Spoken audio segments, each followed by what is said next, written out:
நாம் இன்று மிருதேஸ்வரர் கோவிலை பற்றி பார்க்க போகின்றோம். மிருதேஸ்வரர் கோவில் கர்நாடக மாநிலத்தில் அரபிக் கடல் கரையில் அமைந்துள்ளது. இறைவன் சிவபெருமானுக்காக அர்ப்பணிக்கப்பட்ட மிக அற்புதமான கோவில்களில் ஒன்றாகும். இதன் உயரமான சிவன் சிலையும் ஆழமான ஆன்மீக கதையும் உலகம் முழுவதும் புகழ் பெற்றவை. பழைய காலத்தில் அசுர அரசன் ராவணன் சிவபெருமானின் மிகப்பெரிய பக்தன். அவன் கடுமையான தவம் செய்து சிவனை மகிழ்வித்தான். தன்னை அழிக்க வல்லாததாகவும் சக்தி வாய்ந்ததாகவும் ஆக்கும் ஆத்ம லிங்கத்தை வேண்டினான். சிவபெருமான் அதை வழங்கினார். ஆனால் ஒரு கடுமையான நிபந்தனையை வைத்தார். இலங்கை அடையும் வரை ஆத்மலிங்கத்தை தரையில் வைக்கக்கூடாது. அதை வைத்துவிட்டால் அது அங்கேயே நிலைத்துவிடும்.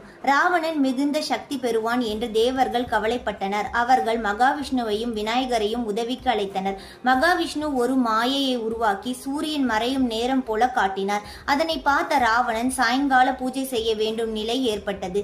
அந்த நேரத்தில் விநாயகர் ஒரு சிறுவனாக வந்து நின்றார்.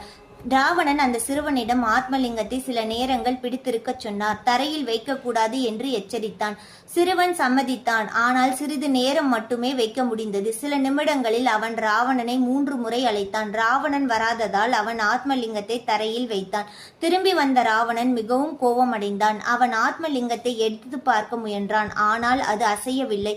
கோபத்தில் அதன் முடியும் பாகங்கள் பல திசைகளில் எரிந்தான். அவற்றின் ஒரு பகுதியை மிருதேஸ்வரத்தில் விழுந்ததாக நம்பப்படுகிறது. இதுவே இந்த இடத்தின் புனிதத்திற்கு காரணம். ஆத்மலிங்கம் முழுமையாக இப்போது கோகர்ணா கோவிலில் வழிபடப்படுகின்றது. மிருதேஸ்வரர் கோவில் கந்துவகிரி என்ற மலையின் மீது அமைந்துள்ளது. 3 பாகங்களிலும் அரபிக்கடலால் சூழப்பட்டது. 123 அடி உயரமுள்ள பிரம்மாண்ட சிவன் சிலை இங்கு உள்ளது. கோவிலின் ராஜகோபுரமும் இந்தியாவின் உயரமான கோபுரங்களில் ஒன்றாகும்.